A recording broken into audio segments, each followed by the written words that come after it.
Back in 2002, MMOs were still in their infancy. World of Warcraft wouldn't come out for another 2 years, and Jagex was still in the days where technology to animate knees just didn't exist at their headquarters. So if you want to play a massive multiplayer online role-playing game, you had slim pickings.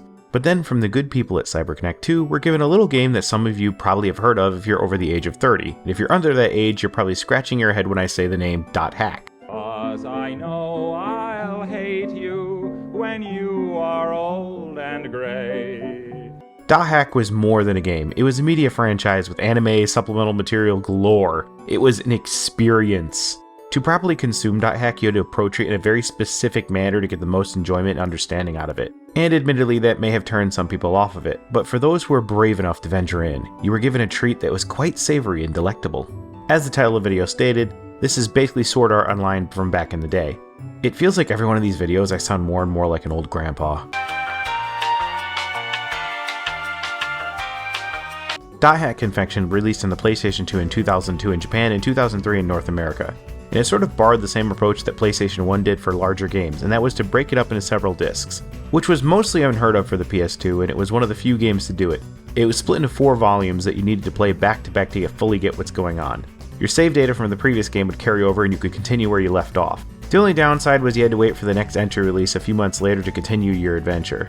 There's a lot more to it than that, but we'll get to that in a later part of the video, because there's so much to talk about when it comes to the way this franchise works. For the sake of this video, we'll only be discussing the first disc, Infection, but expect me to cover the others down the road. There are several other entries in the series, such as .hack GU, but we only have so much time in this earth, and I've tried to cram too much into this video. I fear it'll take me until 2029 for me to even finish it. You're old and getting fat, an awful If you're not familiar with the franchise, you can consider this video an introduction to it. But do be warned, there will be spoilers for the first game and the first anime, .hack sign, ahead. Like I said, .hack is something that you have to approach in a unique way to get the most out of the experience. You can't just pop a game disc in your PlayStation 2 and expect that full, unfiltered experience. You have to let it marinate a bit. Get yourself pumped up by watching the anime .hack sign first. I suggested that one marinate. Now I'm not saying you have to watch it, but it will give you a little bit of background information on what's going on, and of course get you absolutely hyped up for the game. I love .hack sign. It's so bad. I also recommend watching it solely because it's just that good. I think I've adequately warned you of spoilers by this point, so if you're still watching, that means you either don't care about spoilers or just love hearing me talk, which means you're probably a crazy person. Whichever the case is, sit back because this is going to be a long ride, because there's quite a bit to explain to fully grasp this game. Also, forewarning, for copyright reasons, I'm not going to show any footage or audio from the anime, because this video will be taken down by copyright death squads faster than you can press the dislike button. Instead, I'll be using stills and briefly explaining what's going on. Be prepared because this is going to be a bit of a longer video due to how extensive background information that I have to provide here is. Probably a good idea to grab your soda now. As I mentioned before, my Japanese is basically that of an elementary school student at the time of writing this script. I don't speak enough to translate the Japanese version of the game, so I'll be using the US release. If you wanted me to do this entire video in Japanese, it would take me maybe another year or so. Look, Japanese takes a while to learn, and I'm a degenerate who plays video games and talks about them into a microphone, so obviously I've made some bad choices in life. Hell, the best choice I made in my life is probably marrying my wife, and I don't even know how she puts up with me talking for hours and hours on about random video game lore she has never asked for. That being said, I had to really think about how to tackle this game because it's so complex and how to address it. For the sake of making things simple and not making this video drag on for hours and hours on end, because, let's face it, there's no way I could cover the entirety of .hack in a single video like this, I'm only going to cover the prequel anime materials in the first volume for this video, so consider this an introduction to the franchise. After all, these videos just take way too long to make, and we have to move on to other things, such as me getting my behind handed to me for the game that I'm filming for my next video, so look forward to that. Get ready to jump down this rabbit hole, though. This right here is my favorite thing ever in the history of forever. I think about this every day. I think about this all night long. I stay awake, not sleeping, because I'm thinking about this. Instantly, you can probably see that this is an early PlayStation 2 game, and the graphics, they're less than stellar, even for 2002. Characters rarely have their mouths moved through voiceovers, areas are fairly barren, and yes, most dungeons are just similarly styled corridors that have been rearranged. Yes, it doesn't have much going on when it comes to all of that. However, to say Dot Hack Infection is lacking in design is just an untrue statement. There's heart in this game. And while it doesn't have flawless design, you can clearly see the design was focused on certain aspects of the game, and it shows. The UI of the game feels very much like a futuristic MMO, and the desktop feels very futuristic in style too. Even the in-game forum feels like a throwback to the message boards of old. Another time where I have to sound like an old grandpa shaking my fist at some kids to tell them to get off my lawn. You're old and getting fat. But there's a possibility that some of you may not know what forums are, as I know they're not used nearly as much as they were back in the day. The forums were similar to what modern day Reddit is like, where it's a place you can post and have people reply to it, except it was usually a singular website about a specific topic and not a place hosting tons of subforums. I know they still exist, and I'm hoping most people watching this video know what they are, but hey, let me feel old while padding the link to the video, okay? In all seriousness though, there are some good style choices here, such as enemies have unique designs, and I have to admit the virus-infected monsters feel really cool with their health bar being glitched out. It's just also satisfying. Sure, it would be nice if the fields have more to see in them, but that's not to say there isn't cool designs in the fields themselves. It's just that once you've seen a few, you've seen every trick that they have available. Fortunately though, the lack of environment variety hardly detracts from the game, because you don't really notice it as you enthrall yourself into the adventure. That's the best part really, the adventure, and Dot Hack definitely makes you feel invested in one. I'd be remiss if I didn't point out that the art style is also consistent with the anime, which is very smart in the development team's part. I really hate when games go through drastic style changes that give you whiplash. Graphically, you're not going to hand out any awards to Dot Hack Infection, but it's far from the worst looking game of its time, and I've definitely played worse looking games. I mean, come on, I sat through Duke Nukem Forever, so obviously I'm immune to shame. I've actually played the entirety of Mario's Missing on Super Nintendo. There is little that I won't torture myself through, and no, I won't do a video on that because there's no point in suffering through a crap game for your amusement. I don't really know what it is about this game, but it's just fun to look at, even if the visuals are not amazing. It definitely looked better on a CRT television, but with emulation being as advanced as it is these days, you could probably get it greased up and looking sharper, but I'm not about to advocate for people to acquire a game illegally.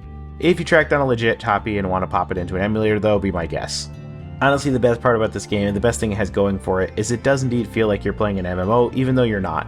You have to invite party members to your team, and sometimes they're not online. You have to trade with other NPCs, and give equipment to your party members. It's just like RuneScape, except without tediously grinding boring skills for hours on end.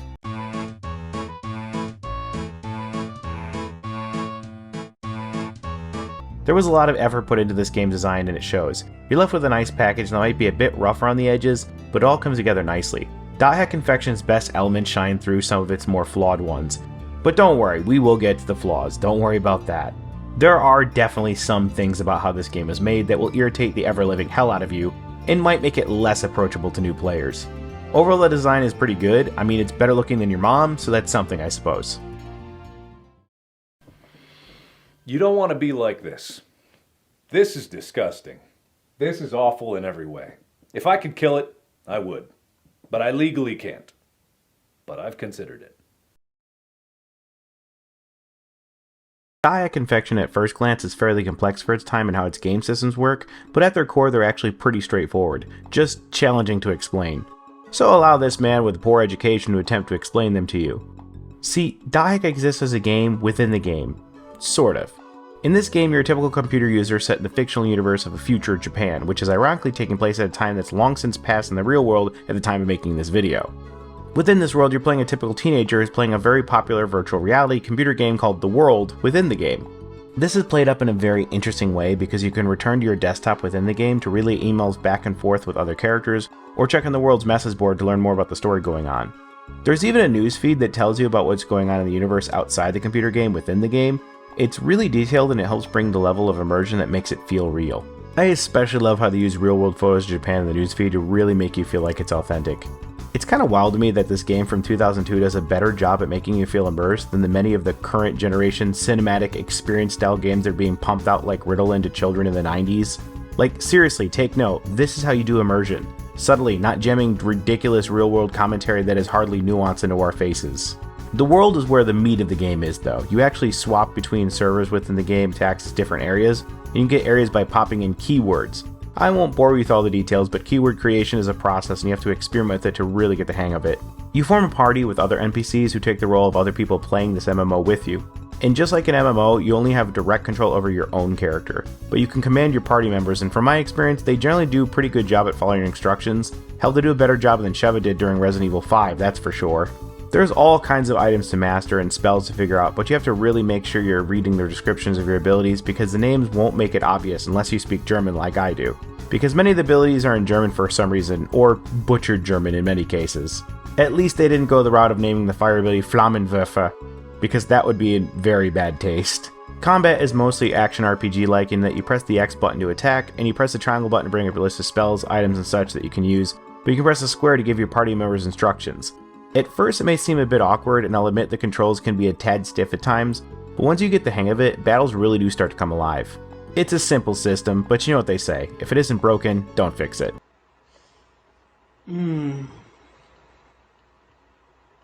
Gorgeous. The only drawback though is the game does have a few difficulty spikes at times, which means you might not want to always progress right away, and instead you might want to go search for better gear or level up a few times. It's especially essential to make sure you're not just selling your extra weapons and armor that you find so you can line your pockets with cash, but instead to give your party members equipment that may be more useful to them. It can be super easy to forget that if you don't give your party members resurrects, that you'll be screaming at them to revive you, but they have no means of doing so. Make sure everyone is geared up for the job ahead, that's for sure, because unfortunately, like most old PS2 games, there are no checkpoints, and that means death is literally going back to the title screen and loading the previous save, which especially sucks because there is no way to save in dungeons at all. This means that if you die on the boss, you have to redo the entire dungeon. It's an absolute nightmare. When you enter a dungeon, you better be ready to put a ring on it, or not be so stubborn as to refuse to teleport out if you find yourself getting overwhelmed at times, because you could be losing a good hour of progress and then you'll be screaming at your TV like an idiot. Not me though, I have never done something like that, and I never would, ever, really. I have always remained an upstanding paragon of excellence when it comes to gaming etiquette, and there are several witnesses that can speak toward my impeccable patience with games. Nary a vile word exited my lips at the hands of a game. I think this is part of why people use emulators though. It's because they can save state, rewind, all that stuff, and I can't deny that it can definitely save you a lot of headache when older games' punishment for death was a bit extreme at times. I'll rip on Souls-like games from time to time, but at least in those games, most of the time death doesn't feel like having you redo the last hour or so of gameplay. They usually autosave your progress and only physically move you backward to the previous save point, which is usually right before the boss encounters anyway. In modern day we call this anti-frustration mechanics, I believe. But as I said, it's completely pointless for someone like me, the absolute embodiment of patience when it comes to video games. You can even ask my wife, never have I once cursed out a game.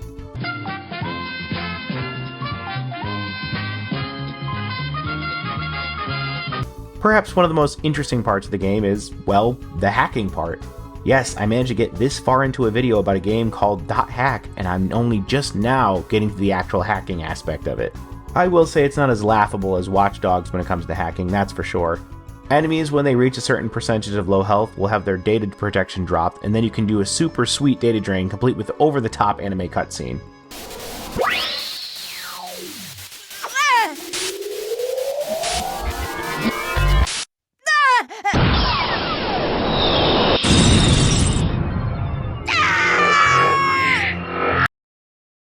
Fortunately, you don't have to watch that every single time, and they had the foresight to let you skip it by pressing the circle button. Like, it's wild to think that they thought people might be annoyed seeing this over and over, but not having to redo entire dungeons.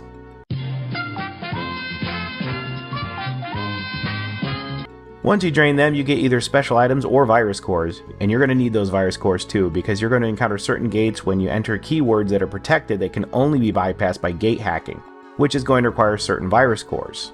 These areas are usually in a very intentionally glitched state, and they're often story related. And I can't deny they're pretty cool. There's something very Matrix-like about them.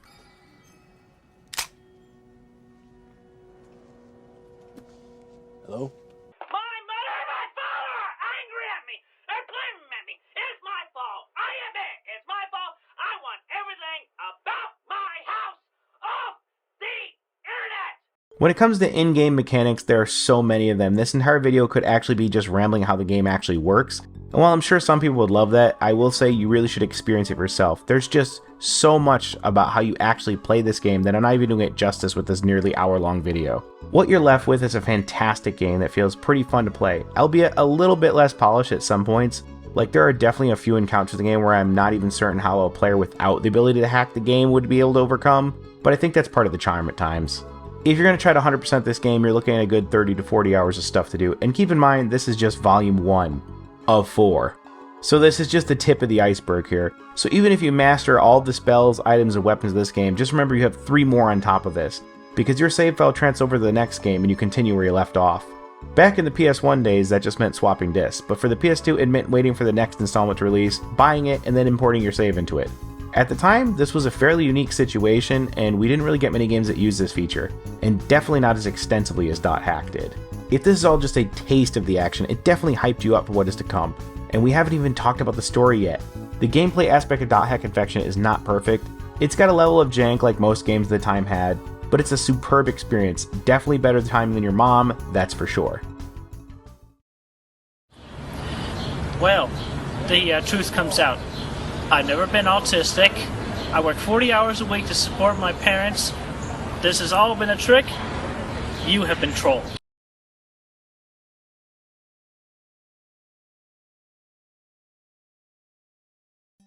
This is definitely going to be one of the hardest parts of this game to cover in this video, because to explain what exactly is happening in .hack Infection is no small task.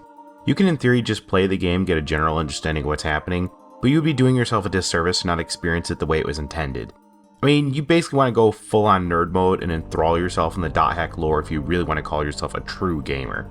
See, first you have to watch .hack Sign, which, as I said at the start of this video, I won't use any audio or video from due to copyright reasons. But basically this anime is a prequel to the events of the game. I don't think explaining an entire anime is ideal for this video, but I'll briefly explain the important bits. In .hack Sign, it tells a story of someone who ends up in a coma from playing the world, and they're trapped within the game, unable to leave. The anime ends with them finally waking up and turning to the real world, but a unique twist with a creature known as a skeef data drains one of the characters and he ends up in a coma. The game opens up shortly after these events, and you can browse around your desktop in the game to see that there are talks of players entering comas while playing the world, but lots of the fun is the little real world tie-ins that it has. This game was developed by CyberConnect in real life, but they actually are within their own game universe, as the world within .hack was developed by CC Corporation. And they even make reference to the Wonder Swan, which was Bandai's attempt at a competitor to the Game Boy back in the day, but if you lived in Japan, you already knew how that went. For those who didn't, the screen was impossible to see and it was a bit crap. Hello! My family and I live in garbage! It's here we learn about the world reaching over 20 million players, and we are in the year 2010, which is hilarious to think that was considered the future in 2002 is now further in the past than it was in the future when the game was made. You play as a nameless 14-year-old boy with the online alias of Kite. Though it's an RPG, so you can in theory just choose any name you want. I guess I'm sure many of you will name your character stupid crap like Poop Face or something. But now, we live in a big pile of garbage! Your real-life friend Yasuhiko, otherwise known as Orca, invites you to play the massively popular online game The World. Orca apparently has a big shot in this game, so it's likely he just wants to brag and show off. I mean, I was 14 once, so I get it. Once in the game, Kite and Orca encounter a strange girl in white and the skeef. The girl tries to give Orca a book, but Orca is attacked by the skeef, and thus Kite ends up with the book. Kite is saved by a mysterious hacker named Helba. When he exits the game, he comes back to find out that his friend Orca has gone into a coma. Kite suspects it had something to do with the game and decides it's time to investigate. There is a lot going on, so I apologize for giving this extremely abridged version, but like I said a few times, you really should play it because it's something worth experiencing, and a guy like me who's just mid at video games is not going to do it justice. Kite will meet another player character named Black Rose, who is voiced by Wendy Lee, so I could not stop continually hearing Haruhi Suzumiya the entire time I was playing. I have photographic evidence of blatant sexual harassment.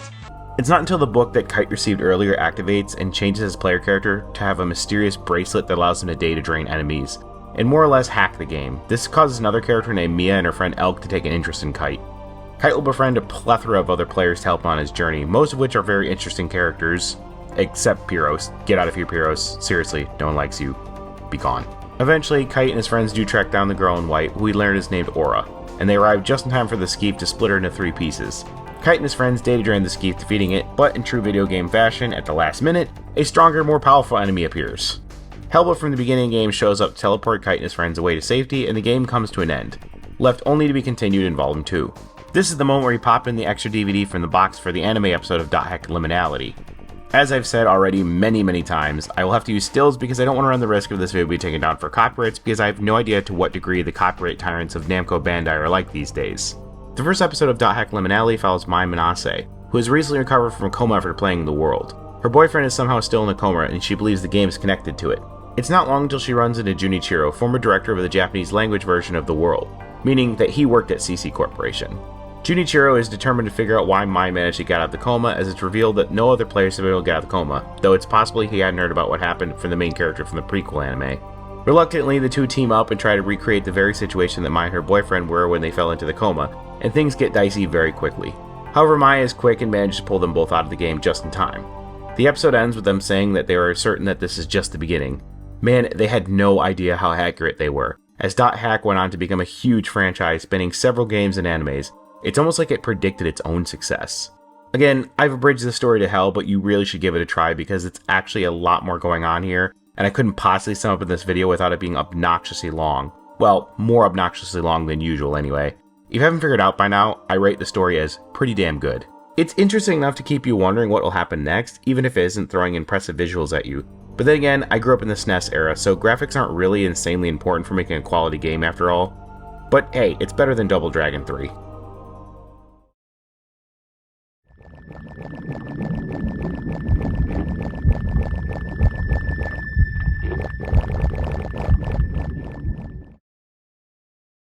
The voice acting in .hack Infection is about what you expect for an anime of the early 2000s, and you've got great voice talent at work here, such as Wendy Lee as I mentioned prior. Then I'll tell everyone at school that all you geeks ganged up on her and her. As for the music, most of it is alright most of the time, with a few standout tracks, but I'd say it's only so-so in the music part with only a handful of bangers. It's nothing like Astrobot where it just keeps hitting you with those memorable tunes over the head repeatedly. Still, the music is appropriate for the setting, it sets the mood except for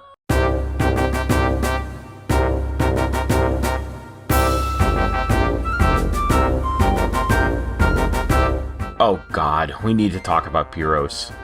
I absolutely loathe this character. Not only does he look stupid as hell, talk weird, but he has this absolutely annoying music and it plays the entire time you're in a field if he's in your party. It's almost like the developers wanted you to not use him. Just having him in my party makes me unreasonably angry. God, this guy is annoying. If their goal was to make the most unlikable character in the game, they succeeded and then some. I know there's going to be some people in the comment section telling me how I'm wrong and Pyros is god tier or something, but hey, it's a joke. I won't say they shortchange the sound design, but the enemies do tend to reuse the same pain noises when you hit them, which, to be fair, it's not as laughable as it was in Final Fantasy XIII.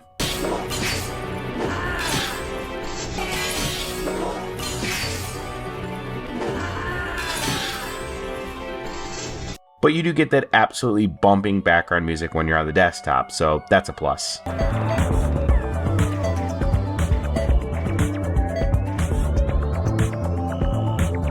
Overall, outside the voice acting, I'd say the sound is fine. It's not bad, but it's not great. It's just okay. I'd put it as a 7 out of 10, but you'll be hearing these sounds from the grunty foods over and over and over again in your dreams. White cherry, golden egg, la pumpkin. Oh, no melon. Mushroom. Oh, I get it now. You are a newbie, aren't you? I might have guessed. Well, are you or not? Come on now, don't be shy. You can tell me. Listen, in case you're not aware that you're being very rude, it's impolite to stare at someone like that. You have to understand it's the same as the real world. Don't you get it? Ugh.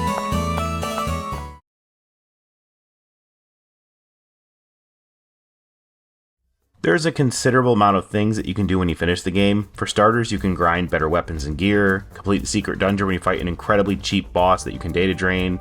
You can raise grunties to farm items, trade with other NPCs. I mean, there's quite a bit that you can do, and of course, you can migrate your save data to Volume 2 when you're ready. There's enough game to keep you satisfied. It's not like other games where you're left with nothing but a big empty void in your heart that you intended to fill with fun and enjoyment, but instead is filled with disappointment and despair. The same disappointment that I felt this week when me and some friends went to a restaurant the next town over and the chicken there smelled like feet. But now, we live in a big pile of garbage! .hack Infection will make you feel like you spent your time wisely. I mean, sure you could be curing world hunger, but playing video games is equally a good use of your time, isn't it? You're getting a decent package here, so I'd say it's worth the time investment. Now the main problem area is up here. All of this going on up here is what's causing me the most physical discomfort. It's like a visceral reaction of discontent coming from this area. This area is not good either. I hate this, but I'm mainly worried about this. I win every time because I'm the best, and so are you.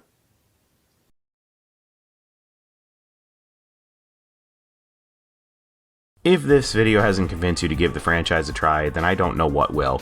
Well, I suppose that's not a fair assessment since my videos are a bit crap at times. But hey, I put a lot of work into them and I actually played a good 30 hours of this game for the sake of this video, so come on, give it a chance. At least you can give the prequel anime .hack sign a chance. If you're not impressed by that, then clearly you just don't like fun. I kid, of course, everyone's entitled to their own opinion. Unless your opinion is that Duke Nukem Forever is worth the wait, then your opinion is wrong and your brain is made of poop. Wow, this video went on for a while. I'm kind of amazed you haven't clicked off of it by now. Big thanks for that. I greatly appreciate the support. Shout out to my subscribers, and if you're not subscribed, you should consider doing that. And hit that notification bell so you're kept up to date with my videos. Let me know what you guys thought about .hack infection in the comments. This is Witsplay, and that's enough of that.